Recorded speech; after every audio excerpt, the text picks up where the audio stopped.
This is Providence Television International, the game changer. Stand by for the next program. Good morning and welcome to the newspaper analysis segment of the Morning Drive on Providence Television International. My name is Ogbebo Ikekwa and I have with me here in the studio Dr. Emmanuel Egariwa. You're welcome to the studio. Yeah, thank you very much. It's a bright day, the last day of the month of September, the eve of our anniversary. So we're looking forward to a very happy celebration tomorrow. Exactly. Well, we'll go down immediately to the Daily Sun. The front page of the Daily Sun will have October 1st protest organizers, Defiant. Police keep silent. We are not aware of any strike, says Labour. We'll tie this to the front page of the Leadership newspaper, where we'll have October 1st protest. Hold dialogue with protesters now. Civil society organizations tell Tinubu. Right out to that effect, police assures adequate security, just as federal government distributes 64 CNG buses to workers and students. Well, this issue has been on for some time. It's not new to us, and I guess it's not even new to government. Certainly, it couldn't be new to government. But essentially, people have rights to protest under the Constitution. They have their rights, and we cannot take those rights from them. The police also has a duty to give them cover, all right? But as long as the protests are peaceful, and that's what Nigerians are praying for, really. The protest should be peaceful, free from hooliganism, free from arson and violence. Okay. People protest outside this country. Virtually every country has had one protest or the other, right? But they are well organized. Okay. These protests, they are well organized outside this country. And I think Nigeria should just follow suit. There's no reason why we should go into violence and all of that. That's the thing that I quarrel with, and many Nigerians do quarrel with that as well. Okay? But in the case of Abuja, I think it's restricted to Eagle Square. Eagle Square, yes. If it's limited to Eagle Square, there shouldn't be any problem.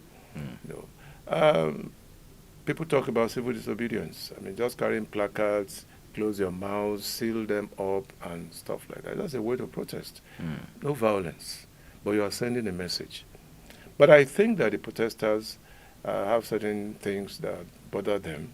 I should plead that government should listen very carefully to them. And that's why I support the leadership story there, that they should dialogue. The CSOs have asked government to dialogue with the protesters. They know the leadership. They should dialogue with the leadership. It's never too late, okay? So that as we move into the 64th anniversary, we should move into the celebration with happiness, okay? Because protests normally would not engender happiness on the side of the protesters. I mean, that's for sure. But Independence Anniversary should be a period when people are happy. I mean, remember in those days when we were much younger, when Oktoberfest was coming, we were very happy. In fact, Oktoberfest in those days was more elaborate than even Christmas. But over time, it has died down. But that's for a different topic altogether. So I should pray that there should be no vandalism, that hoodlums and miscreants should not take advantage of this to unleash mayhem on the people and government properties. What about the frequency? Well, if you remember, August 1st to 10th, we had a protest, similar protest that is planned. The frequency of protests, should that be encouraged? Well, it's a different issue altogether that you're raising. But frequency, well, it depends on what they are talking about, really. And it depends on the groups. Again, it depends also on strategy. I should think that some of these groups should put themselves together properly so that they can chart a common cause. There are different nomenclatures now, for example, okay? And their leaders are different on the different platforms. But I think there should be uniformity. Okay. Okay, but we are not dealing with trade unions, totally different from that. So let's hope that maybe finally government will listen. And I'm sure that what the protesters will be talking about will not be alien to Nigerians. And I can suspect that they are talking about standard of living, for a price hike and things like that. So it's okay. I mean, protests are never too many, really, come to think of it. Yes, as long as government is listening. Okay. If government is listening, there won't be protest. I mean, that's the point in leadership. Once government is listening and is responding to the needs of the people, there won't be protest. Otherwise, that would be a point of insanity. Okay? So, Nigerians, particularly young people, they have a lot of things to talk about at the moment. There's mass unemployment and things like that. So we must address these issues. And I think that the Tinubu administration should listen to the cries of the people. All right. Talking about the administration listening to the cries of the people, we'll move down to the Matrix, the front page of the Matrix newspaper, where we have ASU, federal government face-off. With 7 days to go, fresh strike looms. ASU seeks National Peace Committee's intervention to avert strike, says government is not committed to the welfare of academics. The ASU phenomenon has dragged on for too long. There is no administration in this country that I know of in which there has not been a face-off with ASU. But must we continue this way? It means that if there's a contractual agreement somewhere, there's also a breach somewhere. And that, I think, is what has been responsible for all these ASU strikes. What pains me, I mean, I'm a parent, for instance. Incidentally, I don't have any child in the university any longer. But there are parents who have 2, 3 children in the universities.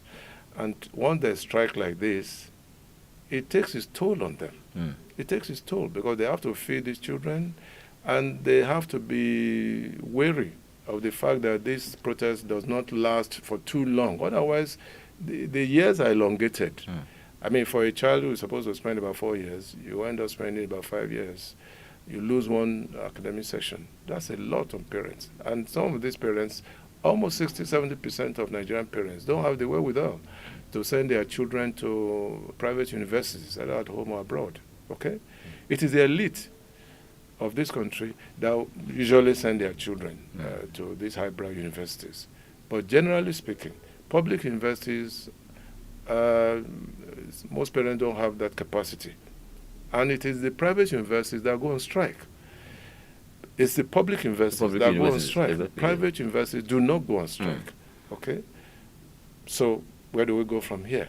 We can only just plead with both sides, both government and ASU, to sheath their swords and to ensure that the high points of those agreements are not breached.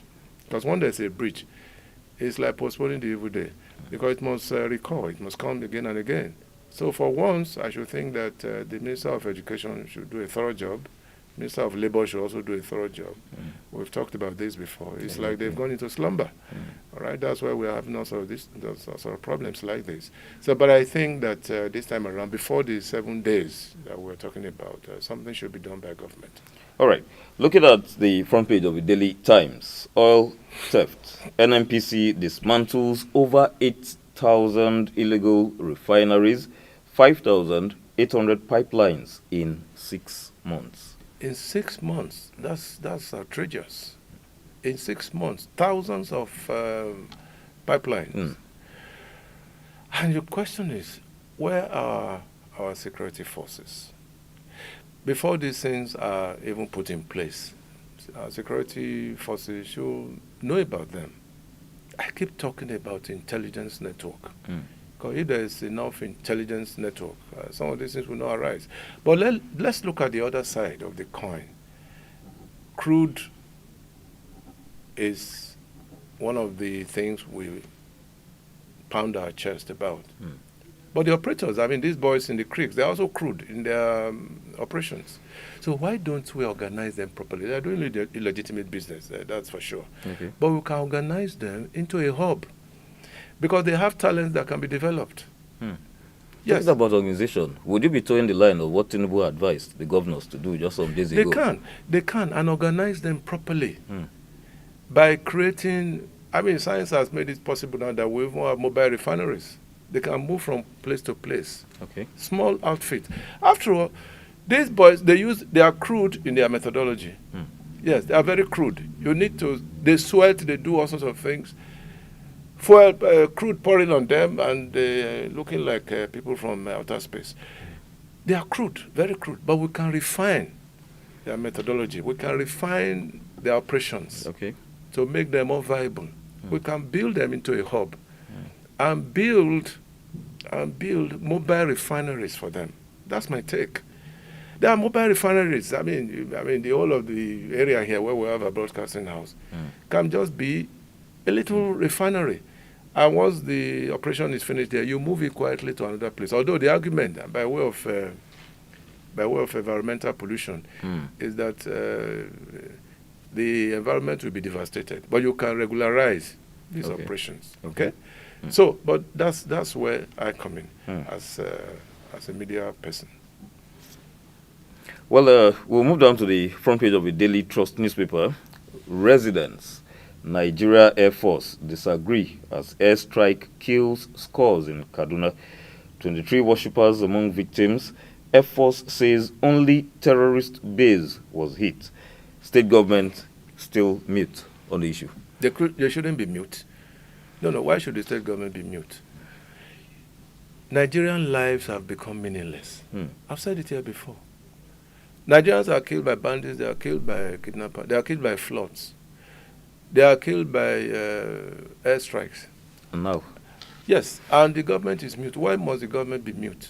If what they are saying is correct, I mean, from what we are hearing now, if it's correct, then the culprits should own up to their responsibilities. Mistakes have been made in the past by even the Air Force, and they came out to apologize that we are sorry something went wrong somewhere. Okay, they're looking for bandits. Maybe bandits were found amongst the worshippers. It's a plausible reason, quite plausible. Maybe they were found there, and they just decided to shower them with bombs and all sort of things. But that again is where intelligence comes in. Before they go into such hiding places, somebody should have been able to nip it in the bud, okay, rather than just rain on innocent on them, on innocent people, okay, innocent lives for that matter. Worshippers in mosque, I guess. So the government cannot be mute. If the government is mute, it means they are complicit. Simple, very, very simple. We'll move over to the front page of the Tribune newspaper, where we have state creation, police top agenda as senators begin retreat on new constitution. State creation, what happens? Please take that again. State creation, police top agenda as senators begin retreat on new constitution. State creation, should that be our worry now? Honestly, if you ask me 10 times, I will give the same answer. State creation shouldn't be a problem. Have we been able to find solutions to the problems faced now by the states, 36 states, or 37 by virtue of the Supreme Court pronouncement? No. On the one hand, the president is considering bringing people closer together by way of regionalism. You remember, let's go back to our former regional structure. The North is certainly against this. And yet some people are talking about state creation. It just doesn't add up as far as I'm concerned. The ones that we have now, we have not. Some states have been so impoverished that they cannot even pay salaries as I went to. So, and you want to add more. It just doesn't add up. It doesn't add up at all. Why must we further fragment rather than come closer together? Some states are coming out to say that they can't pay this 70,000. No, they cannot. Most cannot. They cannot pay. Even the federal government, I would be shocked if they pay consistently for a long time. At this initial stage, yes. Okay? But state creation, no. I'm totally against it. And many prominent Nigerians are against it. All right? Rather than state creation, we should empower the present states to be able to stand firmly on their own. Make the center weaker. Because it's a federation we are running. The states are federating units by way of the Constitution. But the idea of federalism is not working. That's why people are talking about restructuring. Okay? So, but if you now add more, it's I can't even imagine it. Please, let's go to another area. Yes. Well, that will be the end of the newspaper analysis. You please stay tuned as we move straight away to the interview segment. We'll take this break and we'll be right back. This is Providence Television International, the toast of today's television viewers. Don't be left out.